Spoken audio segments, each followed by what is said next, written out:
नमस्कार। सबसे पहले मैं धन्यवाद करता हूं सब भाइयों का जिन्होंने इस बिरला मंदिर बचाओ अभियान में हमारा साथ दिया और हमारे कंधे के साथ कंधा मिलाकर चले। डीसी ऑफिस में गए या प्रेस कॉन्फ्रेंस करके हमारा समर्थन किया। मैं सभी का धन्यवाद करता हूं और पत्रकार बंधुओं का भी धन्यवाद करता हूं जिन्होंने इस मुद्दे को एक बड़ा मुद्दा बनाया और सरकार के संज्ञान में यह मुद्दा आया। अब मैं पहले बात करता हूं इस मुद्दे को लेकर कि ज्यादातर लोगों का सबसे पहला और क्वेश्चन यही है कि क्या इस जमीन की सेल परचेज हुई है कि नहीं हुई है। पहला क्वेश्चन तो यही है कि अधिकतर लोगों का यह मानना है कि ये एक हवा में तीर हो सकता है, क्योंकि अभी डॉक्यूमेंटली कोई ऐसी चीज नहीं सामने आई भी जिससे ये पता चले कि ये सौदा हुआ है। तो मैं आपको अब ये जमाबंदी जो हमने निकलवाई, ये जमाबंदी पिछले 2 सालों को छोड़कर, क्योंकि ये जो हुआ था 1952 के अंदर ये बिरला मंदिर यहां बना और बिरला मंदिर की जो ट्रस्ट का नाम है वो है श्री आर्य धर्म सेवक संघ, जिसके नाम से ये ट्रस्ट आज तक चली आ रही है। 2020 तक की जमाबंदी में भी श्री आर्य धर्म सेवक संघ के नाम से ये है और बिरला मंदिर पे भी इसका बोर्ड लगा हुआ आप देख सकते हो। तो ये 1965 से लेके, क्योंकि इससे पहले के इसलिए नहीं निकले क्योंकि वो उर्दू में थे और उर्दू में ट्रांसलेटर हमें कोई मिला नहीं, इसलिए फिर मैंने सोचा कि वो भी हो सकता है इसी नाम से ही हो। ये 1965 से लेकर 2020 तक की जो जमाबंदी है वो सारी जमाबंदी आपको इसी के नाम से बोलती है। वो ये लास्ट जो जमाबंदी है 2020 और 21 की है, इसमें भी श्री आर्य ये 36 का 6 बटे, ये 36 का नाल 6 मरले है जो मंदिर और प्रांगण के नाम से बोलती है। भी यहाँ मंदिर और प्रांगण है जिसको आप इस समय जो मौजूदा स्थिति देखते हो बिरला मंदिर की, वो यही जमीन है। उसके बाद ये क्वेश्चन उठता है कि ये जमीन का सौदा हुआ है कि नहीं हुआ। इसके लिए फिर हमने क्या किया, इंतकाल निकलवाया। इंतकाल से फिर रजिस्ट्रियां निकली और ये इंतकाल है, मैं आपको दिखाऊंगा इसमें।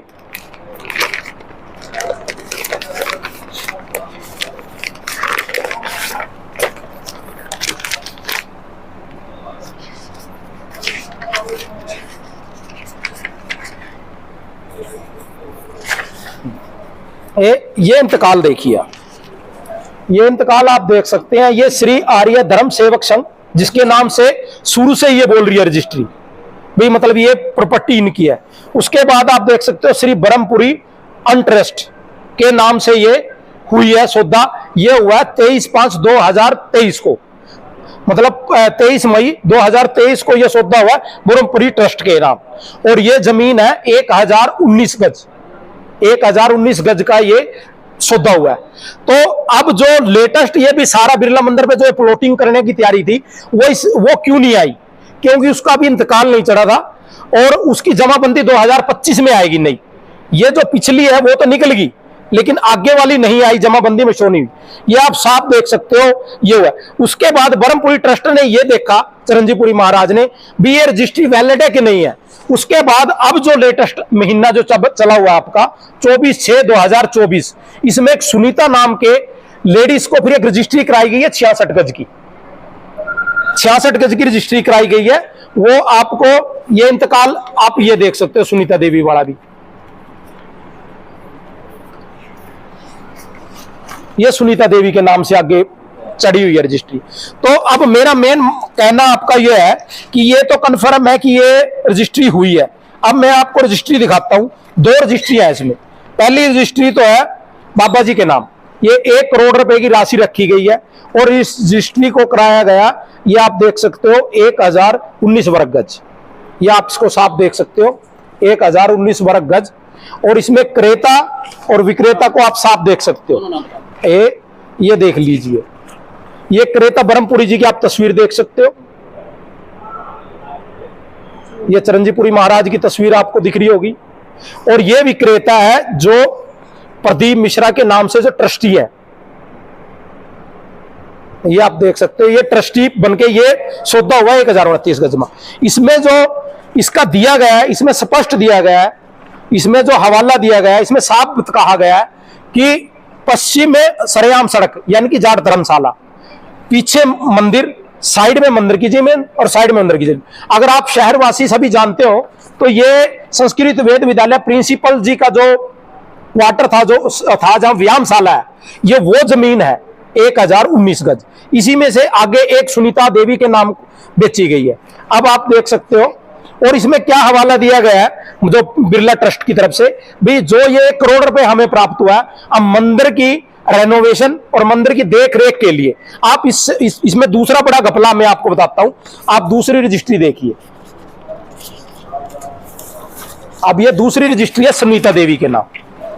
ये आप सुनीता देवी की फोटो देख सकते हैं, ये सुनीता देवी है और ये क्रेता बाबा है जिन्होंने बेची। सुनीता देवी का आपको बता देंगे अभी। हाँ, 1000 गज में से ये 1066 ये बेच के देखी गई है, अभी शायद रजिस्ट्री होती है कि नहीं होती है। और देखिए कमाल की बात, अपने आप बाबा जी इसको लेते हैं 1 करोड़ रुपए में, 1019 गज, तो लगभग ये 10,000 रुपए गज पड़गी। अगर हाँ, जो ओनर है वो 1 करोड़ रुपए लेता है 1000 गज के, और बाबा जी सुनीता देवी से इसकी रजिस्ट्री करवाते हैं 26,67,000 की। हाँ, और सिर्फ 66 गज, 100 गज भी पूरे नहीं। आज के टाइम में एक किसान को भी पता है कि मेरी जमीन प्रॉपर्टी डीलर किस भाव में बेचेगा। आज 2 करोड़ रुपए से कम आपको कमर्शियल साइट जो प्लॉटिंग के लिए है, अगर दुकान के लिए है तो और कॉस्टली है, लेकिन इसके बाद भी जो इतनी बड़ी ट्रस्ट है वो 1 करोड़ रुपए में बेच देती है, और बाबा उसको 100 गज को 26,67,000 में बेच देता है। और दूसरी बात, अब ये ट्रस्टी कहां से आए, ये ट्रस्टी सही है क्या गलत है, इसके बारे में गूगल में सर्च करी, इसके लिए बड़ा मतलब दिमाग खपाना पड़ा। वो मैं आपको जो सबसे बड़ी खबर आज की, जो आप ब्रेकिंग न्यूज भी कह सकते हैं, कि क्या ये इस प्रकार का सौदा ये जायज था कि नाजायज था। अब आप 6 साल पहले चलिए, बोध गया के अंदर बिरला ट्रस्ट की सेम ही ऐसी जमीन है, सेम जमीन, वो बिरला मंदिर की जमीन को बेचने के आरोप को कमेटी ने सही पाया। 6 वर्ष पहले ये दैनिक भास्कर में न्यूज निकली थी बोध गया से, और सेम देखिए 1 करोड़ रुपए में सौदा होता है, 1 करोड़ रुपए 9 लाख रुपए में जैसा यहां हुआ, और प्रदीप मिश्रा द्वारा ही रजिस्ट्री कराई जाती है, यही ट्रस्टी है। और इसके लिए जब लोगों ने वहां ऑब्जेक्शन उठाया, 6 सदस्यीय कमेटी बनी, जिसमें जो प्रभारी पदाधिकारी राजस्व अधिकारी बने, एसडीओ सदर बने, भूमि अधिकारी कार्यपाल अधिकारी नगर पंचायत बोध गया और सीओ बोध गया, ये 6 कमेटी गठित की गई।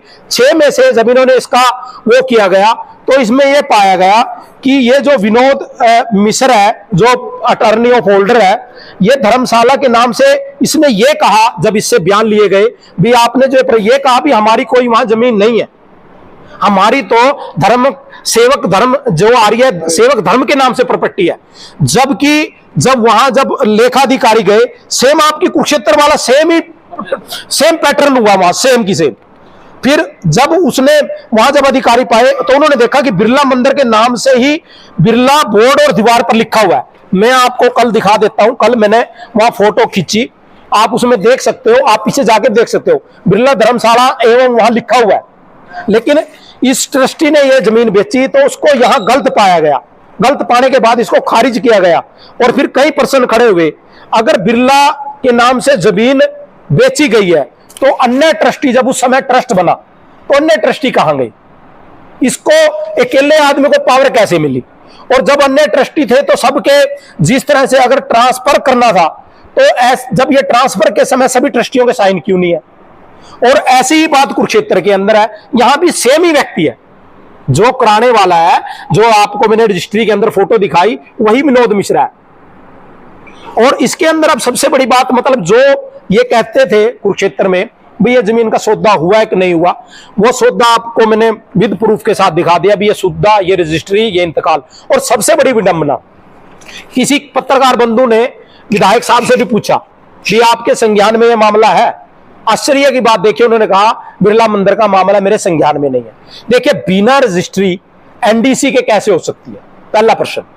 एनडीसी कमेटी से बनी होगी, एनडीसी जब कमेटी से बनती है तो फिर उसके बाद ही रजिस्ट्री के लिए जाती है, तो एनडीसी कमेटी से बनी है, उसी के बाद ये दोनों रजिस्ट्रियां संभव हुई। और अब भी रजिस्ट्री वहां तैयारी थी। ये तो एक आप लोगों की जागरूकता लगा लो, अवेयरनेस, मतलब लोगों की अवेयरनेस लगा लो कि ये अब हो सकता है कि ये प्रोसेस रुक जाए।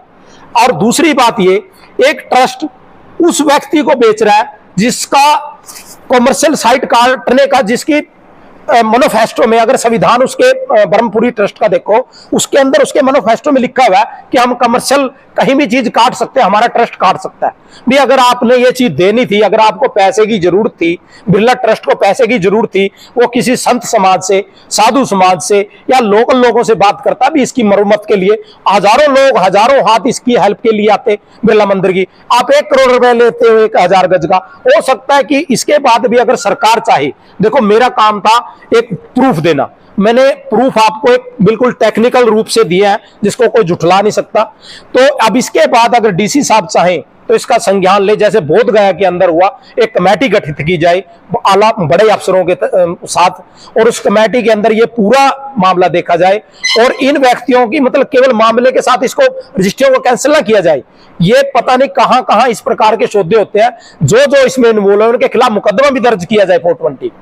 तो मेरा आपसे यही था, अगर आपने इसके अलावा कुछ पूछना तो आप पूछ। राजनीतिक तौर पर लग रहा है कि जो आपने बताया है कि एनडीसी वगैरह जो लगती है, तो पॉलिटिकल लग रहा है आपको राजनीतिक। देखिए पॉलिटिकल आप एनडीसी बन ही नहीं सकती। आप देखिए ये जो जितने भी डॉक्यूमेंट मैंने आपको दिखाए, ये कोई ज्यादा डॉक्यूमेंट नहीं है, इस पे मेरा व्यक्तिगत खर्चा 40,000 रुपये आया। ये डॉक्यूमेंट 2000 से ऊपर के नहीं है। 40,000 क्यों आया? जब मैं कमेटी में गया, वहां कमेटी की जो गवर्नमेंट एम्प्लॉयज है उनकी थी हड़ताल, और वो हड़ताल पे चले हुए, जो वहां आगे नीचे काम करते हैं, एक एक पैर रखने के उन्होंने पैसे लिए।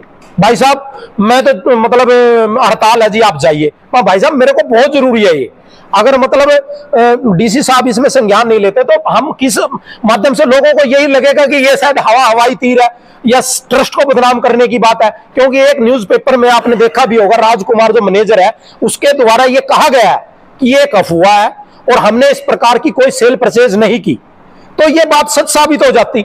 उस व्यक्ति ने मतलब इतना ब्लैकमेल करा मेरे को, भाई साहब आप 1 घंटे के बाद आना, फिर मैं उसकी जेब में पैसे डालूं, फिर वो 1 कदम बढ़ाए, भाई साहब अब थोड़ी देर में आना, भाई साहब आप मारे मत, तू लेना है जो ले ले भाई। अब भी वो व्यक्ति कल भी सारा कुछ देने के बाद कहता कुछ इसके लिए मिठाई तो दे दो शर्मा जी, 800 रुपए उसके बाद भी ले गया। नहीं कर्मचारी नहीं था वो गवर्नमेंट एम्प्लॉय नहीं, जो आगे कागज जैसे मैंने आपको 100-200 रुपए दिए, वो आगे से डॉक्यूमेंट कलेक्ट करते हैं, वो एक नॉर्मल दलाल टाइप आदमी था। हाँ गवर्नमेंट एम्प्लॉय मेरे को कोई नहीं मिला, नहीं वहां का। और उसके बाद फिर आपने एक जो क्वेश्चन उठाया, भाई इसमें सरकार या एमएलए का हाथ हो सकता है कि नहीं हो सकता, वो हाथ इसलिए हो सकता है, पटवार खाने से मेरे को डॉक्यूमेंट कलेक्ट करने आसान रहे, जितने भी आप रजिस्ट्री वगैरह। मेरे को नगर इसे परिषद से, जहां न्याय यहां है जो सुधा के अंडर है, उससे मेरे को एक भी डॉक्यूमेंट नहीं मिला। मैंने ये भी कहा भी रजिस्ट्री मेरे पास, आप इसकी एनडीसी मेरे को दे दो, भी कब बनी कैसे बनी, उन्होंने मेरे को कोई भी डॉक्यूमेंट नहीं दिया। और जिसमें सुधा साहब ने ये कहा था ना भी 4 आदमियों के नाम में उजागर करूंगा, उनसे भी मेरी बात हुई। अब नाम तो किसका लेना चाहिए, भाई साहब मेरे से पैसे ले लो, आप एनडीसी दे दो। भाई साहब कहता नहीं, मतलब हमको पता ही नहीं इसके बारे में, तो आप इसमें कह ही नहीं सकते भी राजनीति की इन्वॉल्व हुई है। एनडीसी बनी, रजिस्ट्रियां हुई, इसके बाद तो मतलब मैं मानता हूं कि कुरुक्षेत्र में इससे बड़ा कोई आज तक का स्कैम नहीं हुआ। इससे पहले एक विवाद हो रहा आपके सामने आया होगा, एक बाबे की तरफ से एक स्टेटमेंट आई थी, 2 एकड़ जमीन का सौदा हुआ है हमारा, और 2 एकड़ के जमीन में हम अस्पताल बनाना चाहते हैं, जबकि ऐसा कोई डॉक्यूमेंट में 2 एकड़ कहीं भी साबित नहीं हुआ। अब वो किला नंबर हो सकता है अलग हो, एक नक्शा भी दिखाया गया था। हाँ वो नक्शा ऐसे है, उसमें मैं ये मानता हूं जब ये रजिस्ट्री हुई 24 तारीख को, जब दोबारा रजिस्ट्री हुई, उनको ये लगा कि ये जो हमारा जो प्रोग्राम है सक्सेस हुआ, क्योंकि जब आपकी रजिस्ट्री आगे 66 गज में कन्वर्ट होगी, एक कमर्शियल 20/34 की कुछ दुकान काटी गई है वो पिछली साइड से, उसकी जब रजिस्ट्री होगी तो इनको लगा कि ये सक्सेस मामला है और आप इसमें आप आगे की तरफ बढ़ सकते हो। फिर ये 5400 गज का नक्शा आया। अब वो डील इन्होंने कैसे कर रखी, क्योंकि मेरे को सुनने में ये आया, क्योंकि अभी इसमें आप डॉक्यूमेंटली कुछ नहीं कह सकते, लेकिन ये सुनने में आया कि वो सौदा 9 करोड़ रुपए में हुआ, और 9 करोड़ के बाद आगे जो ये आपको नक्शा पहले दिया गया था, जो 21 करोड़ में आगे डील हुई, अभी हम काटेंगे इसको। जो शहर में मुख्य डीलर है उन्होंने 9 करोड़ से 21 करोड़ में उठाया, और उनका जो प्रपोजल था कि 54 करोड़ का था, भी हमें विद प्रॉफिट इसमें बच जाएगा। सुनीता है कितना कोई एड्रेस? हाँ सुनीता देवी का मैं आपको एड्रेस देता हूँ, बिल्कुल बिल्कुल। ये आप लिख सकते हो, सुनीता देवी का जो एड्रेस है, ये वाइफ है श्री सुभाष चंद्र उत्तर श्री प्रभुराम निवासी 136 बिरला एनक्लेव नजदीक यात्री तहसील थानेश्वर। आप इसमें देख सकते हो। इस मुद्दे को लेकर आपने मंत्री जी से बात करी है? नहीं, देखिए मंत्री जी से मेरे मतलब हमने अभी तक मिलने की कोई कोशिश नहीं की और ना मुझे लगा कि मिलना चाहिए, क्योंकि एक आम आदमी की एनडीसी बनाने के लिए उसको सुबह से शाम वहां खड़ा होना पड़ता है, उसकी एनडीसी नहीं बनती। और एक वीआईपी रजिस्ट्री और जो शहर का आप कह सकते हो कि शहर का सब कुछ है, आज से 1980 से 90 पहले, उससे पहले ना तो ये अपनी भद्रकाली इतनी प्रचलन में था मंदिर, और ना ये हमारे यहाँ किसी प्रकार की ये तारामंडल या आपके जितने भी हैं ये कोई भी चीज नहीं थी। उससे पहले 2 या 3 चीजें थी। इसमें एक बिरला मंदिर होता था, एक ब्रह्म सरोवर होता था। इतनी प्राचीन और इतनी हमारी धरोहर को एनडीसी बना के जब बेचा जा रहा, तो मैं तो नहीं कहता कि आप एक बात देखिए ना, अगर सुधा साहब कहां से राजनेता बने, सुधा साहब 25 साल की जो राजनीति है सुधा साहब की, वो राजनीति है कमेटी से ये स्टार्ट हुए थे, और आज ये कमेटी की गड़बड़ से ही इनका पतन होगा, ये निश्चित है। कि हम संडे तक इसका इंतजार करेंगे। संडे के बाद मंडे से वहां निश्चितकालीन धरना है, 11 से लेके 1 बजे तक हम बिरला मंदिर में ही बैठेंगे, और जब तक इसका कोई भी चीज का सोल्यूशन नहीं होता 1 मिनट आगे नहीं लगने देंगे, ना कोई निर्माण होने देंगे। सौदा रद्द भी होना चाहिए और इनके ऊपर कार्रवाई भी होनी चाहिए। अभी ये किस तरह की 420 हुई जी जी बिल्कुल, मैं धन्यवाद करता हूं। जैसे सारसू धर्मशाला की तरफ से नरेंद्र शर्मा निंदी जी ने हमारा समर्थन किया, हमारा मन्नू जैन भाई जो पार्षद है उन्होंने समर्थन किया, हमारा विक्की भाई ने समर्थन किया, विश्व हिंदू परिषद के जितने भी अपने प्रेम अवस्थी जी हैं, वीरेंद्र राणा जी हैं, नंदू राणा जी हैं, या अपने जितने भी वो है, वो सारे हमारे कंधे से कंधा मिलाकर हमारे साथ वो ज्ञापन देने के लिए गए। इसमें सिख समाज, सभी धर्मशालाएं, योगेश भाई जेजेपी वाले, अरोड़ा जी ने भी फोन के द्वारा समर्थन किया। भी हम आपको फोन मतलब मैं जहां भी मेरी जरूरत हो बता देना। तो मैं आप सबका धन्यवाद करता हूं। मैं आज इसलिए अकेला बैठा, मैं किसी को साथ लेके भी बैठ सकता था यहाँ, वो इसलिए बैठा कि मैं नहीं चाहता कि इस मुद्दे में राजनीति हो, क्योंकि हो सकता है कि मैं जो सोच के बोल रहा हूं वो सभी समाज के लिए बोल रहा हूं। हो सकता है कोई व्यक्ति बीजेपी पे कटाक्ष कर दे, जेजेपी पे कटाक्ष कर दे, या किसी नेता पे कटाक्ष कर दे, तो मैं चाहता हूं कि यह मुद्दा फिर ये राजनीतिकरण ना हो इसका। एक ये ना हो भी ये कांग्रेस वाले मुद्दा उठा रहे, ये ना हो ये बीजेपी वाले उठा रहे। मैं चाहता हूं कि सभी लोग हमारे साथ आए, इसलिए मैंने किसी व्यक्ति विशेष को नहीं बुलाया। और एक स्पेशल धन्यवाद देना चाहूंगा एक हमारे छोटे भाई हैं विशाल मोदगिल जी, जिन्होंने ये डॉक्यूमेंट मेरे से कलेक्ट करवाए, क्योंकि उनका वहां सोर्स था, क्योंकि वहां सोर्स मेरा नहीं था। ये विशाल मोदगिल जी शांतिनगर से हैं, उनका बड़ा धन्यवाद है जिन्होंने ये डॉक्यूमेंट कलेक्ट कराए। और मैं एक आपके मीडिया के माध्यम से एक प्रार्थना करता हूं, जैसे आप अशोक अरोड़ा जी से भी पूछे, आप जय भगवान शर्मा जी से पूछे, सुभाष सुधा जी से पूछे, जो राजनीतिक इच्छुक लोग हैं, जो एमएलए के इलेक्शन लड़ते हैं, वो एक शब्द क्यों नहीं बोलते किसी मुद्दे पर, क्योंकि वोट अलग चीज होती है। अब थीम पार्क का मुद्दा था, वो हो सकता है किसी कम्युनिटी को लेकर नहीं था, वो एक ये था भी ये हमारी धरोहर है, इसमें बोलने में कोई गुरेज नहीं होना चाहिए। आपकी वोट जाती है तो जाए, रहती है तो रहे, लेकिन शहर की भावनाओं को आपको समझना होगा। अब आप इस तरह का प्रचार करते हो, प्रोग्राम करते हो, आप उस पर खर्च करने की बजाय आप 2 शब्द लोगों के लिए, जो लोग चाहते हैं उनके लिए भी बोल दो, तो क्या हर्ज है।